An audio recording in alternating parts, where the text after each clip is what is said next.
ಬಂದ್ಲು ನೋಡಿ ಮಿಟ್ಕಾಣಿ. ಗಂಟೆ 12 ಆದ್ರೂ ಕೂಡ ರಾತ್ರಿ ಮಲ್ಗಲ್ಲ. ಬೆಳಗ್ಗೆ ಸೂರ್ಯ ನೆತ್ತಿ ಮೇಲೆ ಬಂದ್ರೂ ಹಾಸಿಗೆಯಿಂದ ಮಗ್ಳು ಎತ್ತದಿಲ್ಲ. ಇವಳ ಅಜ್ಜರು ಯಾರೋ ಬಂದು ಇಡೀ ಮನೆ ಕೆಲಸ ಮಾಡ್ತಾರೆ ಅನ್ಸುತ್ತೆ. ಅದಕ್ಕೆ ಆರಾಮಾಗಿ ರಾಣಿ ತರ ಇವಾಗ ಬರ್ತಿದ್ದಾಳೆ. ಕೌಸಲ್ಯ, ಯಾಕೆ ಅವಳು ಕಂಡ್ರೆ ರೇಗ್ತೀಯ? ಏನೋ ನಿನ್ಗಿಂತ ಸ್ವಲ್ಪ ಲೇಟಾಗಿ ಹೇಳ್ತಾಳೆ, ಅದಕ್ಕೆ ಬೆಳಗ್ಗೆಯಿಂದ ಸಂಜೆವರೆಗೂ ಅವಳಿಗೆ ಬೈತಾನೆ ಇರ್ತೀಯಲ್ಲ. ಪಾಪ ಕಣೆ ಅವಳು, ಅವಳಿಗೂ ಬೇಜಾರಾಗಲ್ವೇನೆ? ಅಯ್ಯೋ ಆಗ್ಲಿ ಬಿಡ್ರಿ, ಬೇಜಾರಾಗ್ಬೇಕು ಅಂತಾನೆ ತಾನೆ ನಾನು ಹೇಳ್ತಾ ಇರೋದು. ನನ್ನ ಮಗನ ಇವಳ ಬಲೆಗೆ ಬೀಳ್ಸ್ಕೊಂಡು ಬೇಡ ಅಂದ್ರೂ ನನ್ನ ಮಾತು ಕೇಳ್ದೇನೆ ಮದ್ವೆ ಮಾಡ್ಕೊಂಡು ಬಂದಿದ್ದಾಳೆ ನಮ್ಮ ಮನೆಗೆ.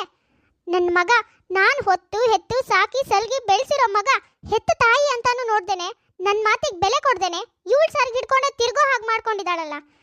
ನನ್ಗಾಗೋ ನೋವಿಗೆ ಹೆತ್ತು ಕರಳಿಗಾಗೋ ಸಂಕಟದ ಮುಂದೆ ಇವಳಿಗಾಗೋ ನೋವು ಯಾವ ಲೆಕ್ಕನೂ ಇಲ್ಲ.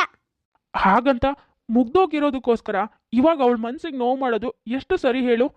ಪ್ರೀತಿನೇ ಮಾಡಲಿ ಏನೇ ಮಾಡಲಿ, ನೀನಿಷ್ಟೆಲ್ಲ ಹಿಂಸೆ ಮಾಡಿದ್ರು ಗಂಡನ್ ಕರ್ಕೊಂಡು ಬೇರೆ ಸಂಸಾರ ಕಟ್ಕೊಂಡಿದ್ದಾಳೇನೆ ಅವಳು. ಅತ್ತೆ ಮಾವ ಅಂತ ಹೊತ್ತಿಗೂ ಊಟ ತಿಂಡಿ ಎಲ್ಲ ಕೊಟ್ಟು ಎಷ್ಟು ಪ್ರೀತಿಯಿಂದ ನೋಡ್ಕೊಳ್ತಿದ್ದಾಳೆ. ಆದರೂ ನಿನಗೆ ಅವಳ ಮನ್ಸಿಗೆ ನೋವು ಮಾಡ್ತಾನೆ ಇರ್ತೀಯಲ್ಲ ಕೌಸಲ್ಯ. ನಿನ್ಗೆ ಯಾಕೆ ಇದೆಲ್ಲ ಅರ್ಥ ಆಗ್ತಿಲ್ಲ? ಅಯ್ಯೋ ಸಾಕು ಸುಮ್ಮನೆ ಇರ್ರಿ. ನಿಮ್ ಜೊತೆ 30 ವರ್ಷ ಸಂಸಾರ ಮಾಡಿದ್ರು ಕೂಡ ನಿಮಗೆ ನನ್ನ ನೋವು ಅರ್ಥ ಆಗ್ತಿಲ್ಲ. ಆದ್ರೆ ನಿನ್ನೆ ಮೊನ್ನೆ ಬಂದಿರೋ ಇವಳ ಮನ್ಸಿಗೆ ನೋವಾಗೋದು ನಿಮ್ಗೆ ಅರ್ಥ ಆಗತ್ತೆ ಅಲ್ವಾ? ಅಯ್ಯೋ, ನಿನಗೆ ಯಾರು ಹೇಳ್ತಾರೆ? ಯಾರು ಏನೇ ಹೇಳಿದ್ರು ನಿನಗೆ ಮಾತ್ರ ಏನೂ ಅರ್ಥ ಆಗಲ್ಲ. ಅಯ್ಯೋ ಯಾರು ಏನು ಹೇಳೋದು ಬೇಕಾಗಿಲ್ಲ. ನೀನೇನೆ ಮುಖ ನೋಡ್ತಾ ಇಲ್ಲೇ ನಿಂತಿದ್ಯಲ್ಲ, ಒಳಗೆ ಹೋಗಿ ಕೆಲಸ ನೋಡು. ಈ ಮನೆಯಲ್ಲಿ ಎಲ್ರಿಗೂ ನಾನೇ ಹೊರೆ ಆಗ್ಬಿಟ್ಟಿದ್ದೀನಿ. ಕೌಸಲ್ಯನ್ ಮಗ ಅರವಿಂದ್ ಸುಜಾತನ್ನ ಪ್ರೀತಿ ಮಾಡಿ ಮದುವೆ ಆಗಿರ್ತಾನೆ. ಆದರೆ ಕೌಸಲ್ಯನ್ಗೆ ಮಗನ ಪ್ರೀತಿ ಸ್ವಲ್ಪನೂ ಇಷ್ಟ ಇರಲ್ಲ. ಇದೇ ಕಾರಣಕ್ಕನೇ ಕೌಸಲ್ಯನ್ಗೆ ಸೊಸೆ ಕಂಡ್ರೆ ಆಗ್ತಾನೆ ಇರಲ್ಲ. ಯಾವಾಗಲೂ ಏನಾದರೂ ಒಂದು ಹೇಳಿ ಅವಳ ಮನಸ್ಸಿಗೆ ನೋವು ಮಾಡ್ತಾನೆ ಇರ್ತಾಳೆ. ಸುಜಾತ ತುಂಬ ಒಳ್ಳೆಯವಳು. ಅತ್ತೆ ಅದು ಎಷ್ಟೇ ಅವಮಾನ ಮಾಡಲಿ, ಎಷ್ಟೇ ಮನಸ್ಸಿಗೆ ನೋವು ಮಾಡಿದ್ರು ಯಾವತ್ತೂ ಒಂದು ಮಾತು ಕೂಡ ಎದುರು ಮಾತಾಡ್ದೋಳಲ್ಲ. ಓಹೋ ಬೀಗ್ರು, ಏನು ಅಪರೂಪಕ್ಕೆ ನಮ್ಮ ಮನೆಗೆ ಬಂದಿದ್ದೀರಾ? ಬನ್ನಿ ಬನ್ನಿ ಒಳಗೆ. ಏನು ಮಗಳು ನೋಡೋಕಂತ ಬಂದ್ರಾ? ಗೊತ್ತು ಬಿಡಿ, ನೀವು ನಿಮ್ಮ ಮಗಳನ್ನ ನೋಡೋಕಂತಾನೆ ಬಂದಿರ್ತೀರಾ. ಆದರೂ ಸುಮ್ಮನೆ ಬಾಯಿ ಮಾತಿಗೆ ಅಂತ ಕೇಳಿದೆ.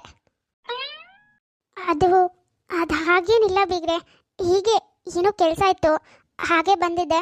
ಹಾಗೆ ನಿಮ್ಮನ್ನೆಲ್ಲ ಮಾತಾಡ್ಸ್ಕೊಂಡು ಹೋಗೋಣ ಅಂತ ಮತ್ತೆ ಈ ಕಡೆ ಬಂದೆ. ಮತ್ತೆ ಎಲ್ಲರೂ ಆರಾಮಿದ್ದೀರಾ? ಅಯ್ಯೋ ಹೌದೌದು, ಅದೇ ಮತ್ತೆ ಹೆಸರಿಗೆ ಮಾತ್ರ ಎಲ್ಲರೂ, ಆದರೆ ನೋಡಬೇಕು ಅಂತ ಬಂದಿರೋದು ನಿಮ್ಮ ಮಗಳನ್ನೇ ಅಂತ ನಮಗೂ ಗೊತ್ತು. ಏನೋ ನೋಡಿ, ಇಷ್ಟನೇ ಇಲ್ದಿರೋ ಸೊಸೆನ ಮನೇಲಿ ಇಟ್ಕೊಂಡು ಇಷ್ಟ ಆರಾಮಾಗಿದ್ದೀವಿ. ಕೌಸಲ್ಯ, ಯಾಕೆ ಕೊಂಕ್ ಮಾತಾಡ್ತೀಯಾ? ಏನೇ ಆದರೂ ನೇರವಾಗಿ ಮಾತಾಡೋದಕ್ಕೆ ಬರಲ್ವಾ ನಿಂಗೆ? ಯಾವುದಾದ್ರೂ ಕೊಂಕ್ ಮಾತಾಡಿಲ್ಲ ಅಂದರೆ ಸಮಾಧಾನ ಆಗಲ್ಲ ಅಲ್ವಾ? ಅಯ್ಯೋ ಸಾಕು ಸುಮ್ಮನೆ ಇರ್ತೀರಾ? ಇರೋದನ್ನೇ ತಾನೇ ಹೇಳಿದ್ದು, ಬೇರೇನೂ ಸೇರಿಸ್ಕೊಂಡೇನು ಹೇಳಿಲ್ವಲ್ಲ ನಾನು. ಹಿಂದಿನವ್ರು ಸುಮ್ಮನೆ ಗಾದೆ ಮಾಡಿಲ್ಲ, ಇದ್ದಾಗ ಹೇಳಿದ್ರೆ ಎದ್ದು ಬಂದು ಎದೆಗೆ ಒದ್ದಿದ್ರಂತೆ ಅಂತ. ಇವಾಗ ನಾನು ಇದ್ದಿದ್ದನ್ನೇ ಹೇಳಿದ್ದಕ್ಕೆ ಹೇಗೆ ಉರ್ಕೋತಿದ್ದೀರಾ ನೋಡಿ. ಅಯ್ಯೋ ಪರವಾಗಿಲ್ಲ ಅಣ್ಣ, ನನಗೇನು ಬೇಜಾರಾಗಿಲ್ಲ. ಸುಜಾತ, ನಾನಿನ್ನು ಹೊರಡ್ತೀನಮ್ಮ. ಅಮ್ಮ ಊಟ ಮಾಡ್ಕೊಂಡು ಹೋಗು, ಅಡುಗೆ ಎಲ್ಲ ರೆಡಿ ಇದೆ. ಇಲ್ಲಮ್ಮ, ನನಗೆ ಸ್ವಲ್ಪ ಕೆಲಸ ಇದೆ, ಇನ್ನೊಂದು ದಿನ ಯಾವತ್ತಾರು ಬಿಡುವು ಮಾಡ್ಕೊಂಡು ಬರ್ತೀನಿ ಆಯಿತಾ? ಇವಾಗ ಬೇಡ. ಅಯ್ಯೋ ನೀವು ಊಟ ಮಾಡಿದರೆ ನಾವೇನು ಯಾರಿಗೂ ಹೇಳಲ್ಲಪ್ಪ. ನಮ್ಮ ಬೀಗರು ಬಂದು ನಮ್ಮ ಮನೆಯಲ್ಲೇ ಊಟ ಮಾಡ್ಕೊಂಡು ಹೋದ್ರು ಅಂತ ಧಾರಾಳವಾಗಿ ಊಟ ಮಾಡ್ಕೊಂಡು ಹೋಗ್ಬೋದು. ಅನ್ನಕ್ಕೇನು ಬರಗಾಲ ಬಂದಿಲ್ಲ ನಮ್ಮ ಮನೇಲಿ. ಇಲ್ಲ ಬೀಗ್ರೆ, ಪರವಾಗಿಲ್ಲ, ನನಗೆ ಸ್ವಲ್ಪ ಕೆಲಸ ಇದೆ, ನಾನಿನ್ನು ಹೊರಡ್ತೀನಿ. ಇನ್ನೊಂದು ದಿನ ಯಾವತ್ತಾದರೂ ಬರ್ತೀನಿ. ಕೌಸಲ್ಯ ತನ್ನ ಸೊಸೆಗೆ ಮಾತ್ರ ಮನಸ್ಸಿಗೆ ನೋವಾಗೋ ಹಾಗೆ ಮಾತಾಡ್ತಾ ಇರಲ್ಲ. ಅವ್ರ ಫ್ಯಾಮಿಲಿನಲ್ಲಿ ಯಾರೇ ಬಂದರೂ ಕೂಡ ಏನಾದರೂ ಒಂದು ಕೊಂಕು ಮಾತಾಡ್ತಾನೆ ಇರ್ತಾಳೆ. ಹಾಗೆ ಇವಳಾಡೋ ಕೊಂಕು ಮಾತಿಗೆ ಸುಜಾತನ ತಾಯಿಗೆ ತುಂಬಾ ಬೇಜಾರಾಗುತ್ತೆ. ಹಾಗಾಗಿನೇ ಮಗಳ ಮನೆಯಲ್ಲಿ ಊಟನೂ ಮಾಡ್ದೇನೆ ವಾಪಸ್ ಹೋಗ್ತಾಳೆ. ಸುಜಾತ, ಅತ್ತೆ ಬರ್ತೀನಿ ಅಂತ ಹೇಳಿದ್ರು, ಬಂದಿದ್ರಾ? ಇವತ್ತು ಇಲ್ಲೇ ಇರೋದಕ್ಕೆ ಹೇಳೋದು ತಾನೆ? ಅಯ್ಯೋ ನಮ್ಮನೇಲಿ ನಿಮ್ಮತ್ತೆ ಯಾಕಪ್ಪ ಇರ್ತಾರೆ? ನಿಮ್ಮತ್ತೆ ಬರುವಾಗಲೇ ಸೆರ್ಗಿ ಕೆಂಡ ಕಟ್ಕೊಂಡು ಬಂದಿರ್ತಾರಲ್ಲ. ನಮ್ಮನೆಯಲ್ಲಿದ್ದರೆ ನಿನ್ನತ್ತೆ ಸೀರೆ ಎಲ್ಲ ಸುಟ್ಟೋಗಲ್ವಾ? ಅದಕ್ಕೆ ಒಂದು ತಾಸು ನಿಲ್ದೇನೆ ವಾಪಸ್ ಹೋದ್ರು. ಆಹಾ, ಸಾಕು ಸುಮ್ಮನೆ ಇರೋ ಕೌಸಲ್ಯ. ಮನೆಗೆ ಬಂದಿರೋರ್ನ ನಾವು ಚೆನ್ನಾಗಿ ಮಾತಾಡ್ಸಿದ್ರೆ ಯಾರಾದರೂ ನಿನ್ನ ಮನೆಯಲ್ಲಿ ಇರೋದಕ್ಕೆ ಇಷ್ಟಪಡ್ತಾರೆ. ಆದರೆ ನೀನು ಹಾಗಲ್ಲ, ಸೊಸೆ ಕಂಡ್ರೇನು ಕೊಂಕು ಮಾತಾಡ್ತೀಯಾ, ಬೀಗ್ರನ್ ಕಂಡ್ರೇನು ಕೊಂಕು ಮಾತಾಡ್ತೀಯಾ. ನೀನು ಹೀಗೆಲ್ಲ ಮಾತಾಡಿದ್ರೆ ಪಾಪ ಅವ್ರಿಗಾದ್ರೂ ಈ ಮನೆಯಲ್ಲಿ ಇರಬೇಕು ಅನ್ಸತ್ತಾ ಹೇಳು? ಏನಮ್ಮ ನೀನು, ಅಪರೂಪಕ್ಕೆ ಮನೆಗೆ ಬಂದಿರೋರ ಜೊತೆ ಹೇಗೆ ನಡ್ಕೋಬೇಕು ಅನ್ನೋದು ಗೊತ್ತಾಗಲ್ವಾ? ಎಲ್ಲ ನಾವು ಹೇಳಬೇಕಾ? ಪಾಪ ಅತ್ತೆ ಅದೆಷ್ಟು ಬೇಜಾರು ಮಾಡ್ಕೊಂಡ್ರೋ ಏನೋ. ಅಯ್ಯೋ ಹೌದಪ್ಪ ಹೌದು, ನಿನ್ನತ್ತೆ ಬೇಜಾರು ಮಾಡ್ಕೊಂಡ್ರು ಅಂತ ನಿಮ್ಗೆಲ್ಲರಿಗೂ ಬೇಜಾರಾಯ್ತು. ಆದ್ರೆ ನನಗೆ ಇಷ್ಟ ಇಲ್ದಿರೋ ಸೊಸೆನ ಮನೆ ಕರ್ಕೊಂಡು ಬಂದೆ. ಎಷ್ಟೇ ಬೇಡ ಬೇಡ ಅಂದ್ರೂ ಅವಳೇ ಬೇಕು ಅಂತ ಹಠ ಮಾಡಿ ಮದುವೆ ಆದೆ. ಅವಾಗ ನನಗೆಷ್ಟು ನೋವಾಗಿಲ್ಲ, ಅದು ಎಷ್ಟು ಬೇಜಾರಾಗಿಲ್ಲ, ಅದೆಲ್ಲ ಏನು ನಿನಗೆ ಅರ್ಥ ಆಗಿಲ್ಲ.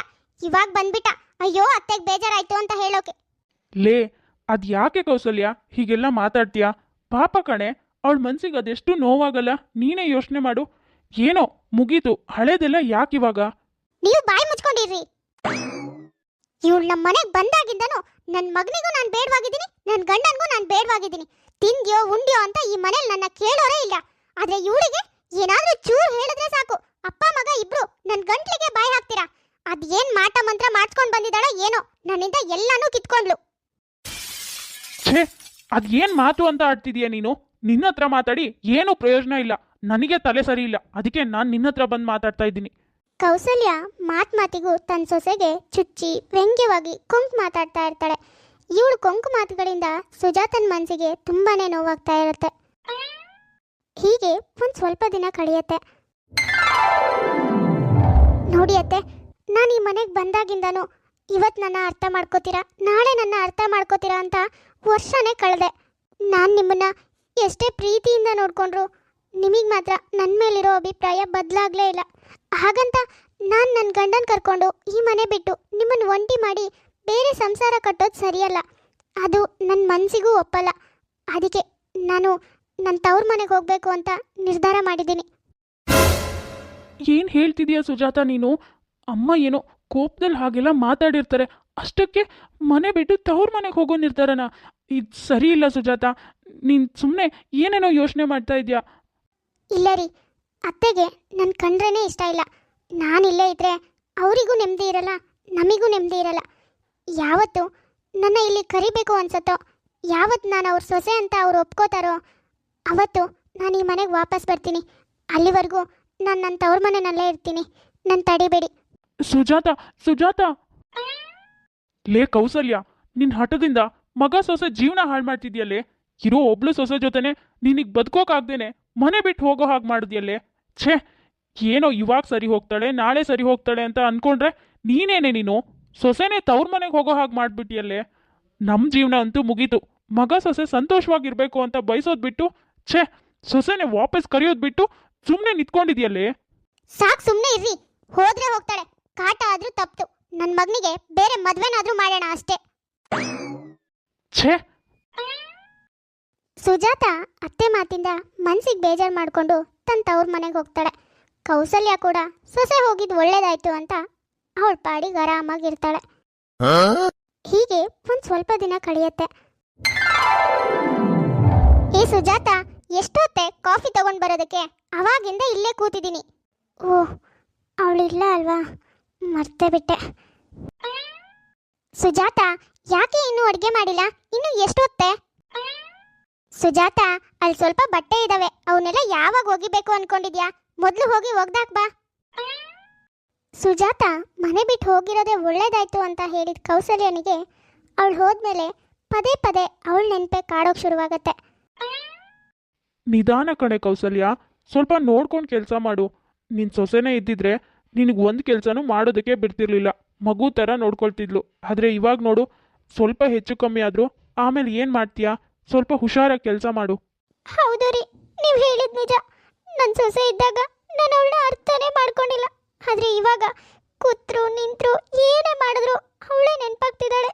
ನಿಜ ಕಣೆ ಕೌಸಲ್ಯ, ನಮ್ಮ ಜೊತೆ ಇದ್ದಾಗ ಅವ್ರ ಬೆಲೆ ಗೊತ್ತಾಗಲ್ಲ, ಅವ್ರು ದೂರ ಆದಾಗಲೇ ಅವ್ರು ಎಷ್ಟು ಮುಖ್ಯ ಅಂತ ನಮ್ಗೆ ಅರ್ಥ ಆಗೋದು. ಹೌದು ರೀ, ನೀವು ಹೇಳಿದ ನಿಜ. ಹಾಗಾದ್ರೆ ಇನ್ಯಾಕೆ ತಡ, ನಮ್ಮ ಸೊಸೆನ ಮನೆ ಕರ್ಕೊಂಡು ಬರೋಣ ಬಾ. ಸುಜಾತ, ನಿನ್ನತ್ತೆ ನಿನ್ನ ಒಪ್ಕೊಂಡು ಮತ್ತೆ ವಾಪಸ್ ಮನೆ ಕರ್ಕೊಂಡು ಹೋಗ್ತಾರೆ ಅನ್ಸುತ್ತಾ ನಿನಗೆ? ನೀನು ಮನೆ ಬಿಟ್ಟು ಬರಬಾರ್ದಿತ್ತಮ್ಮ. ಅತ್ತೆ, ಮಾವ. ಸುಜಾತ, ನನಗೆ ಕ್ಷಮಿಸ್ಬಿಡಮ್ಮ. ಮಗ ಪ್ರೀತಿ ಮಾಡಿ ಮದುವೆ ಆಗಿದ್ದಾನೆ ಅಂತ ಅವನ ಮೇಲಿನ ಕೋಪನ ನಿನ್ನ ಮೇಲೆ ತೋರಿಸ್ಬಿಟ್ಟೆ. ನಾನಿನ್ನ ಅರ್ಥನೇ ಮಾಡ್ಕೊಂಡಿಲ್ಲ. ನಿನ್ನ ಮನಸ್ಸಿಗೆ ತುಂಬ ನೋವು ಮಾಡಿಬಿಟ್ಟೆ. ನನಗೆ ಕ್ಷಮಿಸ್ಬಿಡಮ್ಮ. ಬಾರಮ್ಮ, ಮನೆಗೆ ಹೋಗೋಣ. ಅಯ್ಯೋ ಅತ್ತೆ, ನೀವು ನನಗಿಂತ ದೊಡ್ಡವರು, ಹೀಗೆಲ್ಲ ಕ್ಷಮೆ ಕೇಳಬೇಡಿ. ನನ್ನ ಅರ್ಥ ಮಾಡ್ಕೊಂಡ್ರಲ್ಲ, ಅಷ್ಟೇ ಸಾಕು ನನಗೆ. ಕೊನೆಗೂ ಅತ್ತೆ ಸೊಸೆ ಇಬ್ಬರು ಒಂದಾಗ್ತಾರೆ. ದಿವ್ಯಾ ಅನ್ನೋರು ಡಿ ಎಮ್ ಮಾಡಿದ್ರು, ಇವತ್ತು ವೆಡ್ಡಿಂಗ್ ಆ್ಯನಿವರ್ಸರಿ ಮ್ಯಾಮ್ ವಿಶ್ ಮಾಡಿ ಅಂತ.